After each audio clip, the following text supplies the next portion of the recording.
Bonjour bien-aimés dans le Seigneur Jésus-Christ, encore une fois aujourd'hui, je bénis le Seigneur pour ces moments, encore une fois que je voulais amener une petite correction dans les Écritures par rapport à Matthieu 26, verset 36 à 39.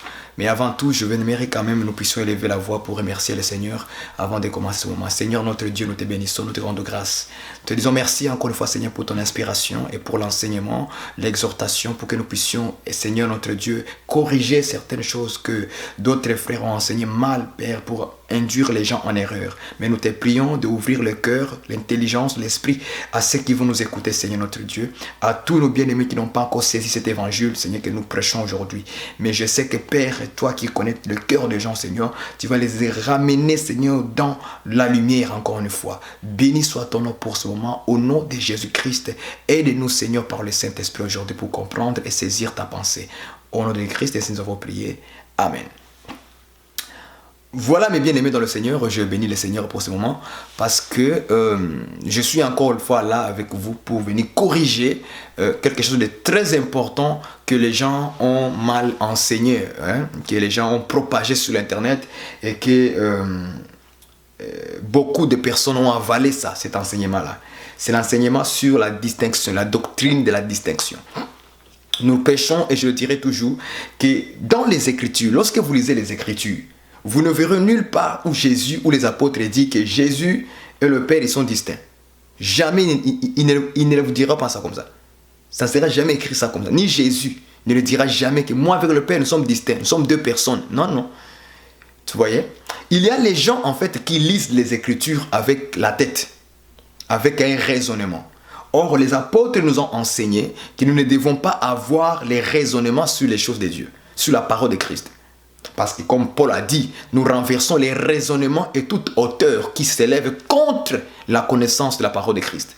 Pierre il dit qu'il est strictement interdit de prendre une prophétie et de l'interpréter d'une manière particulière. C'est-à-dire de ta propre façon à toi. Non, c'est les Écritures, je le dirai toujours que l'Écriture explique l'Écriture. Lorsqu'un serviteur il ne vous explique plus l'Écriture par les Écritures. Il vous donne des raisonnements. Comprenez que vous êtes enfance de la chair. Vous êtes enfance de terrestre et diabolique. Voilà. Lorsqu'un serviteur commence à expliquer les choses de Dieu avec ses raisonnements, il commence à réfléchir. Vous comprenez que là vous êtes en face de quelqu'un qui n'a pas été inspiré par Dieu, qui n'a pas été... Dieu ne lui a pas parlé. Il ne lui a pas expliqué exactement ce qu'il doit dire au peuple. Mais aujourd'hui, je vais amener la lumière sur ce point ici. Là. Le point que nous allons aborder aujourd'hui, c'est Matthieu 26, versets 36 à 39. Là où Jésus a prié,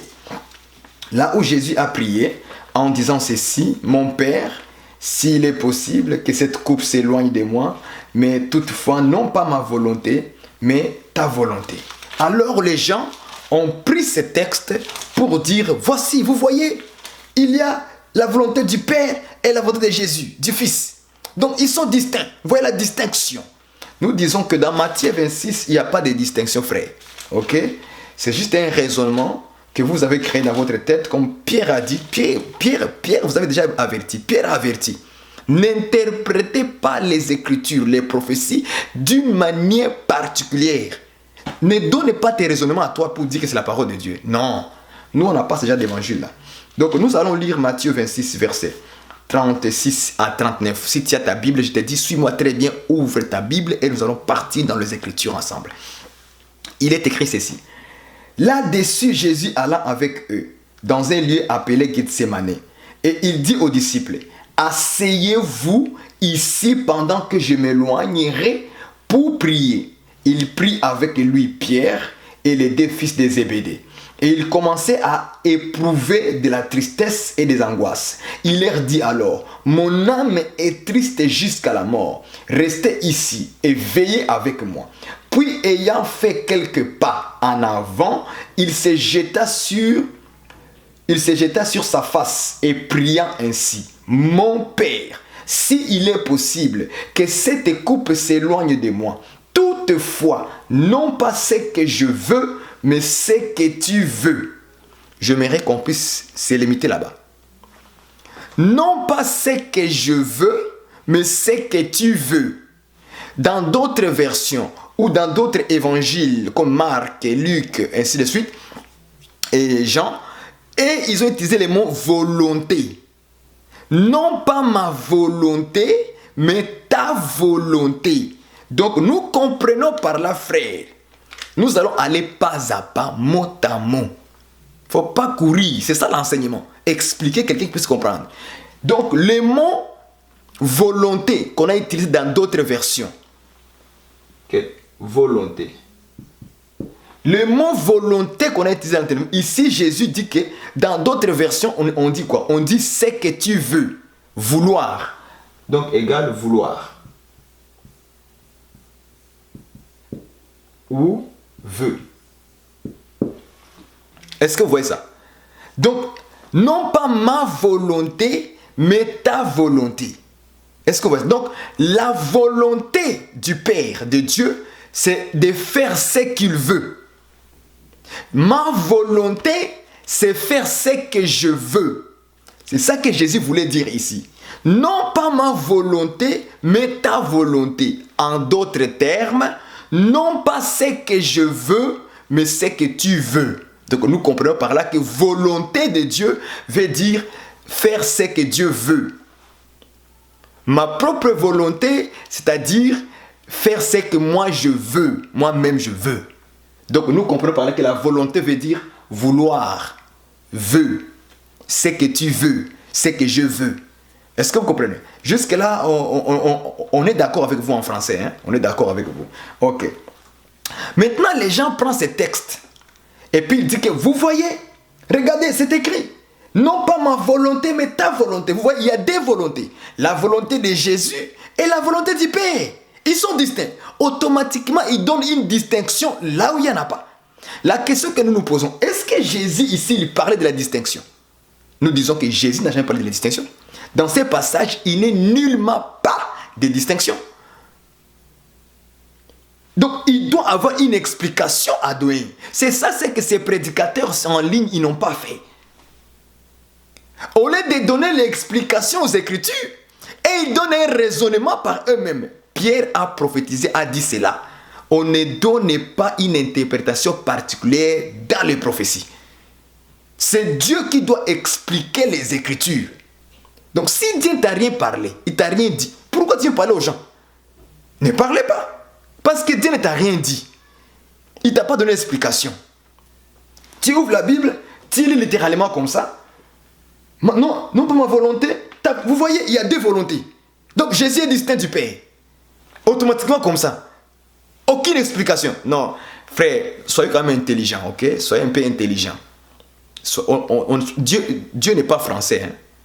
Dieu n'est pas bête pour venir dire à quelqu'un, va dire aux gens ce qui est écrit dans la Bible comme ça, littéralement comme ça. Non, non, non. Dieu n'est pas comme ça. Dieu doit donner l'explication. Alors aujourd'hui, moi et vous, nous allons scripturer les Écritures. Amen. Si tu aimes le Seigneur, gloire au Seigneur, tu vas écouter l'explication. Mais si tu aimes écouter ce qu'ils lisent en français, suis-le. Moi, je n'oblige personne. Moi, je suis très simple. Suis ceux qui prêchent, qui lisent comme ça. Non pas ma volonté, ta volonté. Ah, il y a deux personnes. Ok, tu crois ça. Crois comme ça. Vas-y. C'est que Dieu ne t'a pas parlé. Dieu a aveuglé tes yeux. Mais lorsque Dieu te donnera l'explication, c'est-à-dire que Dieu t'aime. Il t'ouvre les yeux pour comprendre les Écritures claires. C'est ça l'évangile que nous portons aujourd'hui. C'est donner l'explication. Même aux choses difficiles, on donne l'explication. On doit avoir une réponse claire de Dieu. Mais il lit, non pas ma volonté, mais ta volonté directement, tu te dis, ah c'est la distinction. Non. Est-ce que Jésus parlait de distinction? Est-ce que Jésus ici a convoqué un mot distinction dedans? Vous voyez, manque de révélation, manque d'explication. Le peuple tombe, il est sans frein. Vous roulez comme, c'est comme une voiture qui n'a pas de frein. Vous roulez sans arrêt. Il faut s'arrêter d'abord. Dis à Dieu, mais attends, ici je vois comme s'il y a la volonté du Père et la volonté de Jésus. Ah, il y en a deux. Seigneur, explique-moi, je ne comprends plus. C'est comme ça, il faut être un enfant comme ça, devant Dieu. Pas venir, tu lis, puis automatiquement, bam, distinction. Non, c'est pas comme ça. Donc, la volonté du Père, c'est-à-dire faire son vouloir, faire ce que Dieu veut. Maintenant, Jésus dit, non pas ma volonté, mais ta volonté. Alors, dans ces cas-là, Jésus parle au Père. Et il y a le Père et il y a Jésus. J'aime ça. Voilà pourquoi je commence d'abord à définir la volonté. Ça veut dire quoi? La volonté, ça veut dire faire ce que l'autre veut. C'est ça la volonté. Le vouloir de l'autre. Donc Jésus refuse son vouloir, mais il veut que ça soit le vouloir de Dieu. La volonté de Dieu. Frère, la Bible. Non, il faut que le Seigneur souffle un peu. Il souffle la réponse des choses cachées. Comme ça, les yeux, l'intelligence vont s'ouvrir. Est-ce que vous voyez ça? Donc, la volonté de Dieu. Maintenant, apôtre Paul, dans Galates chapitre 5, versets 16 à 17, va nous aider. Alléluia. Nous allons voir la volonté du Père. Galates chapitre 5, versets 16 à 17. Allons-y chercher ça, bien, Seigneur. Allons-y voir la volonté. Allons-y voir la volonté. Il va nous expliquer ça, notre bien-aimé Paul. Galates. Non pas ma volonté, mais ta volonté. Non pas ce que je veux, mais ce que tu veux. Non pas mon vouloir, mais ton vouloir. Allons-y voir Galates. Alléluia. Il va nous expliquer quelque chose de très merveilleux. De très, très merveilleuses. Ok, Galates chapitre 5, verset 16. Je dis donc, marchez selon l'esprit et vous n'accomplirez pas les désirs de la chair. Car la chair a des désirs contraires à celles de l'esprit. Et l'esprit en a des contraires à ceux de la chair. Ils sont opposés entre eux. Afin que vous ne fassiez point ce que vous voudriez. Vous avez vu ça? Afin que vous ne fassiez point ce que vous voudriez. En d'autres termes, si je mets ça au singulier, afin que tu ne fasses ce que tu veux. Voilà.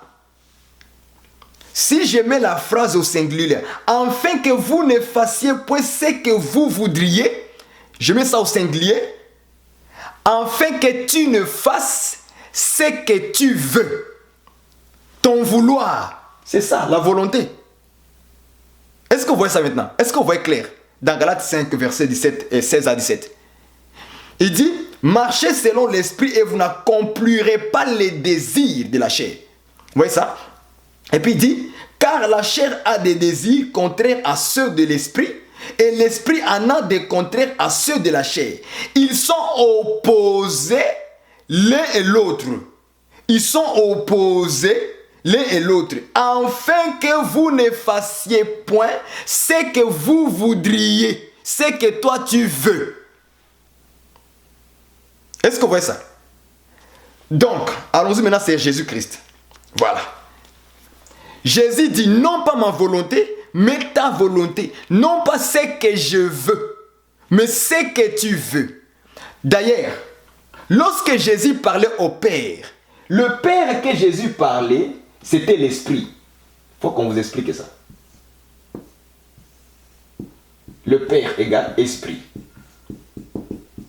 Selon Jean, chapitre 4, verset 24. Est-ce que vous voyez ça? La Bible dit que Dieu est esprit. J'aime ça. Dieu est esprit. On ne le voit pas. Dieu est esprit. Donc Dieu, c'est le Saint-Esprit. Est-ce que vous voyez ça? Et lorsqu'il parle au Père, il parle à l'Esprit. Ok? Il ne parle pas à un homme qui a des barbes en blanc. Non. Les problèmes de raisonnement avec des idées. Père ne veut pas dire quelqu'un qui a des barbes en blanc, il est vieux. Non. Ok? Père, c'est l'Esprit. C'est l'Esprit de Dieu. C'est ça qu'on a, c'est celui qui est le Père. Donc, est-ce que vous comprenez ça? C'est celui-là qui est Dieu. Ok? Donc, le Seigneur parlait à l'Esprit. Et Paul vient de nous dire quoi? De marcher selon l'Esprit. Est-ce que vous voyez ça? De marcher selon l'Esprit, car Et vous n'accomplirez pas plutôt les désirs de la chair. Car la chair a des désirs contraires à ceux de l'esprit. Et l'esprit en a contraires à ceux de la chair. Ils sont opposés l'un et l'autre. Oui, ils sont opposés l'un et l'autre, afin que vous ne fassiez point ce que tu veux. Afin que tu ne fasses pas ce que tu veux, mais ce que l'esprit veut. Ah! Est-ce que vous me comprenez? Est-ce que vous êtes de saisir tout ce que je répète là? Donc, je suis de répéter pour que vous puissiez comprendre. Vous-même, sans être poussé par moi. Mais par le Saint-Esprit qui va vous communiquer à comprendre de quoi est-ce qu'il s'agissait dans Gethsemane. Il ne s'agissait pas de la distinction. Donc nous avons découvert la volonté du Père, c'est-à-dire faire ce qu'il veut. Or, Paul nous montre dans Galates que lorsque tu marches par l'Esprit, tu vas faire la volonté du Père. Est-ce que vous voyez ça? Là, tu ne feras pas la volonté de qui? De la chair. Donc, il s'agissait de la chair de Jésus. Est-ce que vous comprenez cela? Parce que la chair a sa volonté, a son vouloir. Et aussi l'esprit a sa volonté, il a son vouloir. C'est ça l'explication des Écritures. Donc, il s'agissait entre l'esprit et la chair. C'était entre l'esprit et la chair. C'est ça qu'on appelle la chair de Jésus, le corps de Jésus qu'il portait. Parce que Jésus était homme. Est-ce que vous voyez ça? Donc lorsque Jésus dit au Père que Père, s'il est possible que cette coupe s'éloigne de moi, mais non pas ma volonté. Quelle volonté? La volonté de la chair, les désirs de la chair. Mais ta volonté, gloire au Seigneur, l'apôtre Paul vient de dire, ne marchez pas selon la chair, mais marchez selon l'esprit, afin que vous ne puissiez pas accomplir les désirs. Ces désirs-là, l'apôtre Paul a dit que, afin que vous ne fassiez ce que vous voudriez. Qui veut faire ce qu'il veut? C'est la chair. La chair veut faire ce qu'il veut. Il va nous amener dans le mal. Ça, c'est la volonté de qui? De la chair. Donc la chair aussi a sa volonté. Donc le corps de Jésus, Jésus, l'homme, refusait de se soumettre à la volonté de l'esprit. C'est-à-dire au désir de l'esprit. Donc il y avait deux volontés. La volonté de la chair et la volonté du Père, qui est l'Esprit, qui est Christ. Parce que Christ, la Bible dit que dans la loi, il est écrit, Christ demeure éternellement. Il ne meurt pas lui. Lui, il reste éternellement. Ça, c'est Christ. Ok? Donc, nous savons là maintenant la réponse dans Galates qu'il s'agissait de la chair. Maintenant, je vais aller encore en profondeur avec la parole de Dieu. Genèse chapitre 3, verset 16.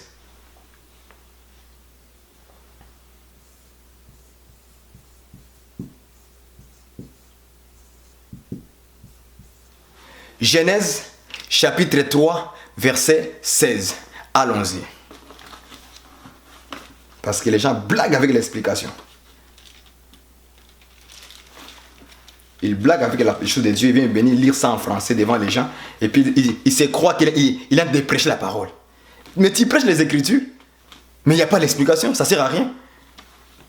Et c'est comme ça que la foule des gens sont trompés. Et ils croient à une doctrine que quelqu'un a créée comme ça seulement dans la tête. Non, nous ne pouvons pas croire à ça. Moi, je ne peux pas croire à ça jamais. Jamais. Si vous croyez qu'il y a deux dieux, qu'il y a trois dieux, ça c'est votre problème. Moi, dans les Écritures, Dieu m'a enseigné qu'il n'y a qu'un seul. Je suis le seul. Il n'y en a point d'autre auprès de moi. Esaïe a dit ça. Il n'y en a point d'autre Dieu auprès de moi. Il n'y en a pas. Alors si vous croyez qu'au ciel, vous allez trouver deux personnes en train de... Et il y a un Dieu le Fils, un Dieu le Père, d'autres croient à un Dieu le Saint-Esprit, et il y en a trois qui vont... Non, non, non. Ça là, c'est une doctrine démoniaque qui va mener tout droit en enfer. Lisons en profondeur encore ce que je veux dire qu'il s'agissait de la chair et de l'esprit.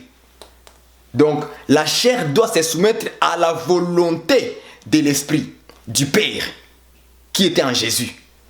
Ok? Lisons maintenant ceci. Genèse chapitre 3, verset 16. Il dit à la femme, c'est Dieu qui dit à la femme. Dieu dit à la femme, j'augmenterai la souffrance de tes grossesses. Je passe ça. Tu enfanteras avec douleur. Je passe ça. J'aime la phrase qui suit. Et tes désirs se porteront vers ton mari. J'aime la phrase là. Ça m'intéresse beaucoup ça. Dieu dit à la femme, tes désirs se porteront vers le mari. Donc la femme a des désirs. Je ne sais pas si vous me comprenez. La femme a des désirs, mais ces désirs-là doivent se porter vers ton mari. En d'autres termes, ces désirs doivent se soumettre, doivent être à la volonté du mari. Suivez-moi bien attentivement. Ok? L'Écriture dit ceci. Que tes désirs, toi femme, laisse-moi écrire ça parce que ça va être plus clair ainsi quand j'écris. Je vais être clair avec vous dans cet enseignement ici.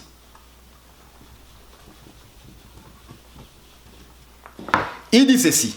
Tes désirs, les désirs de la femme. On va écrire désir.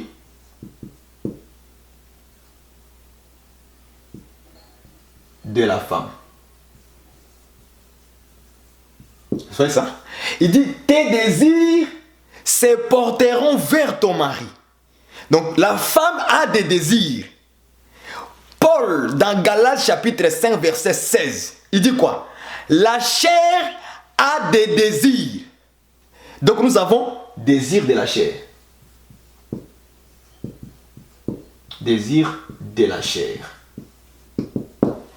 Donc nous avons les désirs de la femme, les désirs de la chair.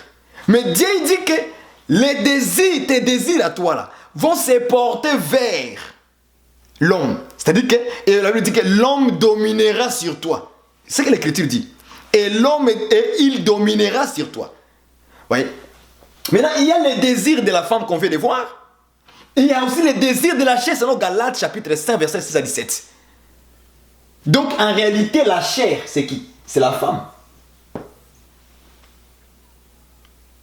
Est-ce que vous voyez ça? Lorsque maintenant nous retournons dans Gethsemane, Jésus a sa volonté. Il a ses désirs. En d'autres termes, il a son vouloir. Ce vouloir-là. Donc Jésus, quand il priait au Père, en disant, s'il est possible, non pas ce que je veux, mais ce que tu veux. En réalité, Jésus, il était en train d'accomplir une écriture de Genèse chapitre 3, verset 16. Cette écriture ici-là doit s'accomplir en Jésus, premièrement. Donc Jésus, en Gethsemane, c'était une femme qui toque. Jésus était la femme qui était en train de se soumettre à son mari parce que la prophétie, cette écriture de Genèse chapitre 3 verset 16, doit d'abord s'accomplir dans la vie de Jésus. Tes désirs se porteront vers ton mari et maintenant le mari doit dominer. Donc, le vouloir de la femme, la volonté de la femme, doit être soumis à la volonté de l'homme. C'est ça l'écriture dit, frère. La prophétie dit ça. Avant qu'on ramène cette écriture dans la doctrine, il faut d'abord voir la révélation. De qui appartient l'écriture? L'écriture appartient à Dieu d'abord. Pas aux hommes. D'abord c'est à Dieu. Est-ce que vous me comprenez? Donc Jésus, c'était la femme qui doit se soumettre au Père, à Christ, à l'Esprit, au mari. Donc l'Esprit de Dieu là, c'est ça le mari. Ah, bien aimé, vous êtes là à comprendre, Esprit c'est lui le mari, c'est lui homme, égale homme. En d'autres termes, mari. Est-ce que vous voyez ça? Et la chair de Jésus égale femme. C'est ça, épouse. Est-ce que vous voyez ça? Donc, Jésus en Gethsémane, c'était la femme qui plairait auprès de son mari, le Christ, l'Esprit. Est-ce que vous voyez ça? Alléluia. C'est comme ça que les frères devaient faire pour expliquer les gens les Écritures. Mais ils viennent lire ça en français. Vous voyez, regardez, c'est la volonté de Jésus. Ils sont distincts. Ils donnent une distinction. Là où il n'y en a pas de distinction, ils donnent une distinction. Donc Jésus, lorsqu'il était en Gethsémane, c'était la femme qui était en Gethsémane, frère. Or, on a vu que la femme a des désirs. C'est-à-dire, elle a aussi sa volonté. Elle a aussi son vouloir. Maintenant, il faut qu'elle domine. Voilà, Jésus va dire, non pas ma volonté. C'est-à-dire, non pas la volonté de qui? De la femme. Mais la volonté du mari, c'est-à-dire l'Esprit de Dieu, Christ, doit dominer sur la chair. J'ai dit que la chair égale la femme, épouse. Donc, on peut dire que Christ est l'époux de Jésus. En d'autres termes, vous voyez? Donc ça prend vraiment, il faut aiguiser votre intelligence spirituelle, il faut vraiment beaucoup les aiguiser. Il faut pouvoir arriver à comprendre ce genre de choses ici. Donc nous avons l'esprit qui est l'homme, qui est le mari. Nous avons la chair, qui est la femme, qui est l'épouse. Donc là, nous voyons le Père et nous voyons Jésus. Jésus qui est dans la chair, qui est la femme de Dieu le Père, de Christ, de l'Esprit, qui doit dominer maintenant la chair de Jésus. Pourquoi? Parce que la femme doit boire. C'est la femme qui boit la coupe. La femme, elle doit boire la coupe. Or, cette coupe-là, c'était quoi? C'était seulement de porter les péchés du peuple. Or, dans les Écritures, c'est la femme qui pêche. L'homme ne pêche pas. Oh, on va encore scripturer les Écritures, on va aller en profondeur. Allons-y voir ça, je vais expliquer. 1 Timothée chapitre 2 verset 14. Allons-y voir ça. 1 Timothée, je vais encore plus là. C'est la femme qui pêche, écoutez, c'est la femme qui pêche. L'homme ne pêche pas. L'homme n'a jamais péché. Qui vous a dit que l'homme a péché? Oh, il faut arrêter ça. Quand on n'a pas d'explication, les gens commencent à tordre l'essence des Écritures. Nous allons lire 1 Timothée, chapitre 2, verset 14. Allons-y. Adam n'a pas été séduit, mais la femme séduite s'est rendue coupable de la transgression. J'aime ça. Donc c'est la femme qui s'est rendue coupable de la transgression. Ce n'est pas l'homme. L'homme n'a jamais été séduit. On ne peut pas séduire l'homme. Impossible. Là, je parle la langue. Hein. Là, je parle la langue. On ne peut pas séduire l'homme. On séduit toujours la femme. L'Écriture dit que ce n'est pas Adam qui a été séduit. La femme séduite s'est rendue coupable de la transgression. Le mot transgression veut dire le péché. Il s'est rendu coupable du péché. C'est la femme qui pêche. L'homme ne pêche pas. Est-ce que vous voyez ça? L'homme ne pêche pas. C'est la femme qui pêche. C'est la femme qui porte le péché. Maintenant écoutez. On dit, il s'est rendu coupable. Il s'est rendu coupable. Lisons Ésaïe chapitre 53 verset 12. Ésaïe 53 verset 12. Allons-y. On va chercher celui qui s'est rendu coupable, c'est qui? Que les gens lisent la Bible en français. Toutes les révélations en eux. Moi, je suis là pour corriger cette bêtise-là. Les gens qui lisent la Bible, tu vois, ils voient distinction partout. Jésus dit quelque chose, distinction. Jésus fait quelque chose, distinction. Bon. Que le Seigneur ait pitié de vous pour avoir l'explication. Ésaïe 53, nous cherchons coupable. On dit que c'est la femme qui s'est rendue coupable du péché, de la transgression, n'est-ce pas? Allons-y voir. Ésaïe, combien? Ésaïe 53, verset 12. C'est pourquoi je lui donnerai sa part avec les grands. Il partagera le butin avec les puissants, parce qu'il s'est livré lui-même à la mort et qu'il a été mis au nombre des malfaiteurs. J'aime ça. Parce qu'il a porté les péchés de beaucoup d'hommes et qu'il a intercédé pour les coupables. Je vais lire une autre version. Ésaïe 53. Ésaïe 53. Ésaïe 53. Je vais lire dans une autre version. On cherche le coupable. C'est qui le coupable? Je ne vais pas réfléchir moi. Je n'ai pas le temps à réfléchir. Je donne une écriture, explique notre écriture. Verset 12. C'est pourquoi je lui donnerai beaucoup d'hommes en partage. Il partagera le butin avec les puissants parce qu'il s'est livré lui-même à la mort et qu'il a été compté parmi les coupables. Est-ce que vous voyez ça? Donc, dans Louis II, on a dit, il a été compté parmi les coupables. Dans une autre version, on dit qu'il a été au nombre des malfaiteurs. Donc, le mot malfaiteur égale coupable. Donc, Jésus aussi est devenu coupable. Parce qu'il a été compté comme un coupable. Or, qui est coupable? Selon Paul, dans 1 Timothée chapitre 2, verset 14, le coupable, c'est qui? C'est la femme. Donc, il s'est rendu coupable de la transgression, du péché. Jésus aussi, on veut le dire dans Ésaïe 53, verset 12, il s'est aussi été parmi le nombre des coupables.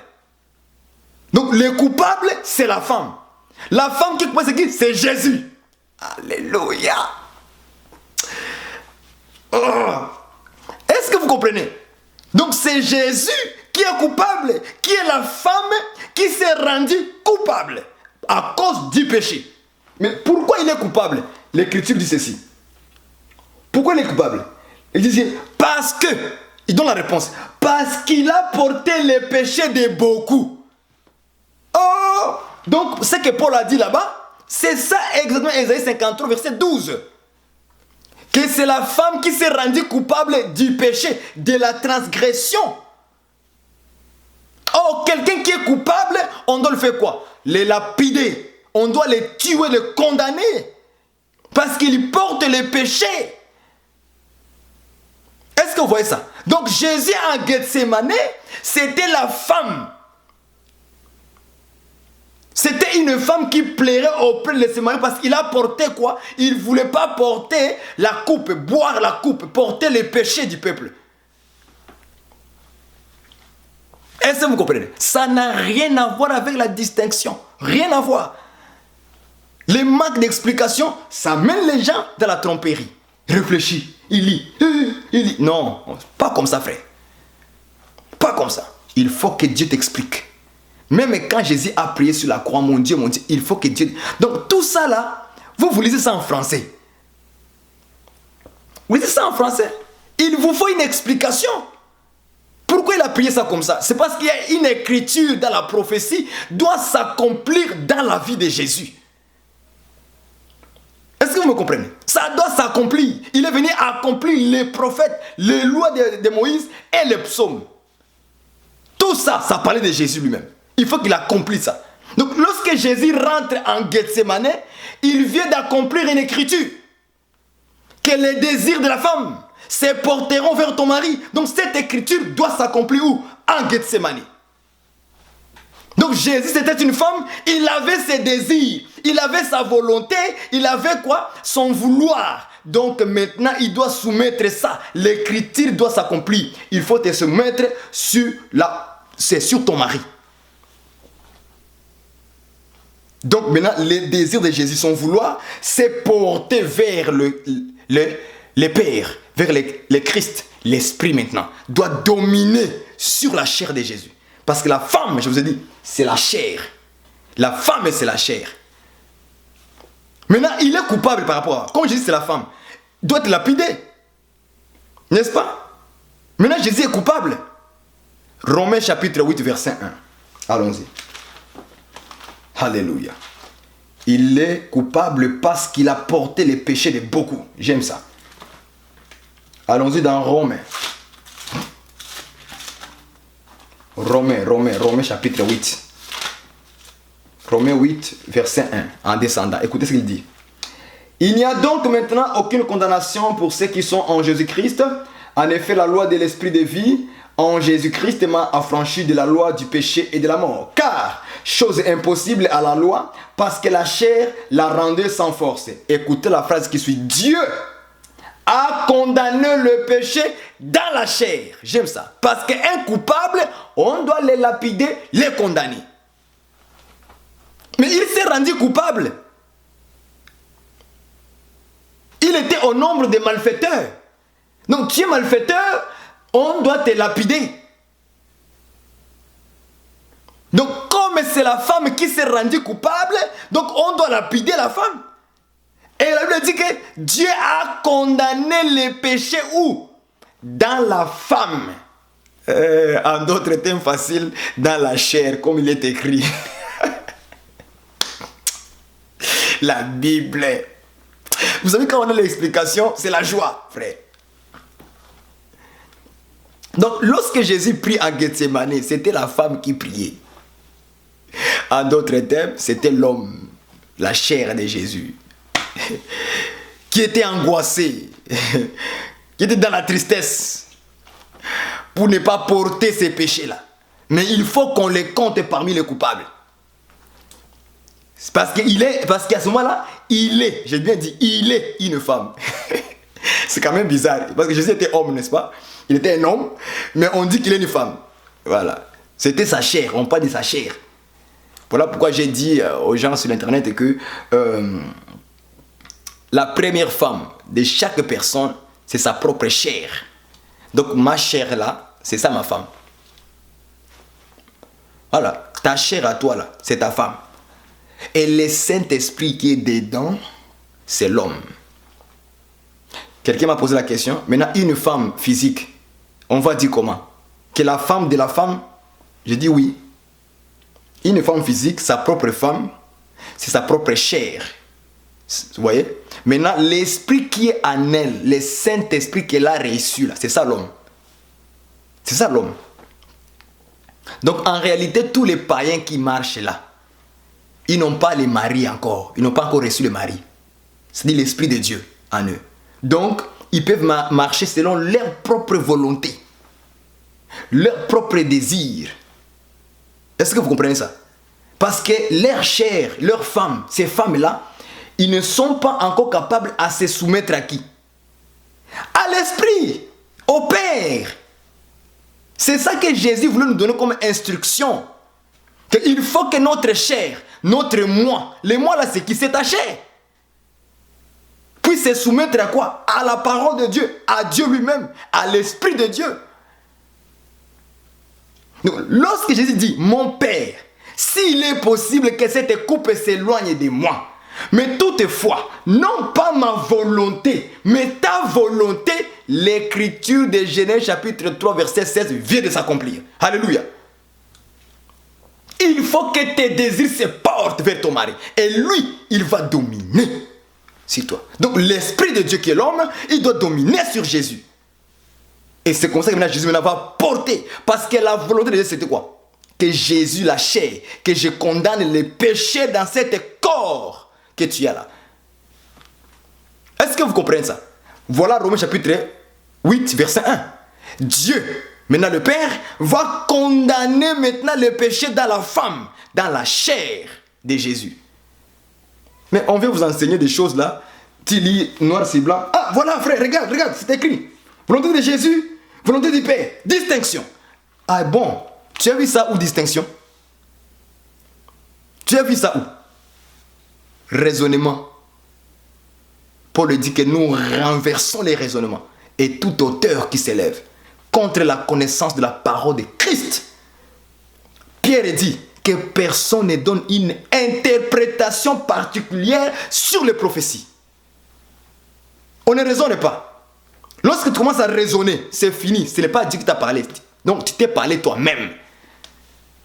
Il y a des prédicateurs, il y a des gens, hein, ils se parlent lui-même dans la tête et puis ils pensent que c'est Dieu qui l'a parlé. Lorsque Dieu te parle, il va te conduire dans la même Bible. Il dit, ce que tu vois là, c'est un mouvement prophétique. C'est un langage. Donc lorsque tu ne comprends pas le langage du Seigneur, arrête de parler, frère. Dieu ne t'a pas parlé. Lorsque tu ne comprends pas, Dieu ne t'a pas parlé. Parce que pour que Dieu te parle, il faut qu'il te révèle. C'est que lui-même, il a permis qu'il soit dans la Bible. Tous les mouvements que vous voyez Jésus faisait dans les Écritures, dans Matthieu, dans Luc, dans Marc, dans Jean, ce sont des actes prophétiques. Quand il parle, mon Dieu, pourquoi Matthieu a donné prophétie vient de s'accomplir. Quand il rentre en Gethsemane, Père, non ma volonté, mais ta volonté, prophétie vient de s'accomplir. C'est très important ces choses. Est-ce que vous me comprenez? Lorsque le Seigneur, il dit, le Père est plus grand que moi, je viendrai expliquer ça. Lorsque le Seigneur dit que, pourquoi m'appelle-t-il bon? Dieu seul est bon, je vais venir expliquer ça. Et on va avoir l'intelligence ouverte sur les Écritures. Pas raisonnement, on ne va pas raisonner, on va chercher l'Écriture qui explique. Voilà. Comme ça, vous dites, Frère Baroni a raisonné, je n'ai pas raisonné. Galates chapitre 5, verset 16 à 17 nous dit ceci. Ne marchez pas marchez selon l'esprit et vous n'accomplirez pas les désirs de la chair. Ah, nous comprenons que la chair a des désirs. Dieu parle dans Genèse chapitre 3, verset 16, que tes désirs à toi la femme, tes désirs se porteront vers ton mari et il dominera sur toi. Ah, nous comprenons que la femme aussi a des désirs. Donc la femme c'est la chair. Est-ce que vous comprenez? La femme c'est la chair. Qui a des désirs, qui a son vouloir, qui a sa volonté. Donc il dit qu'en plus ils sont opposés. Donc les désirs de la chair et les désirs de l'esprit, ils sont opposés. Vous voyez, nous voyons des désirs, des volontés, des vouloirs. Voilà Gethsemane, Jésus-Christ, non pas ma volonté, mais ta volonté. Nous voyons la volonté du Père, la volonté de Jésus qui en tant qu'homme et la chair. Point barre. Il n'y a pas ajouté, il n'y a pas retranché. Si tu veux croire au littéral, vas-y, ça te regarde. Nous demandons à Dieu l'explication. Pourquoi il a prié ça comme ça? Y a-t-il une distinction? Dieu dit non, il n'y en a pas. Moi je lis, je dis, je n'ai pas vu de distinction. Est-ce que Jésus parlait-il de la distinction? Non pas. Vous voulez croire ce que vous voulez croire à vos prédicateurs, allez-y. Vous avez totalement raison. Mais moi je vais rester dans l'explication de la parole de Dieu. Donc nous voyons que Matthieu chapitre 26 verset 36 à 39 est expliqué avec Galates chapitre 5 verset 16 à 17. Que Dieu le Seigneur vous bénisse. Si ceci vous a amené encore une connaissance de plus dans votre vie, gloire au Seigneur. Bye bye.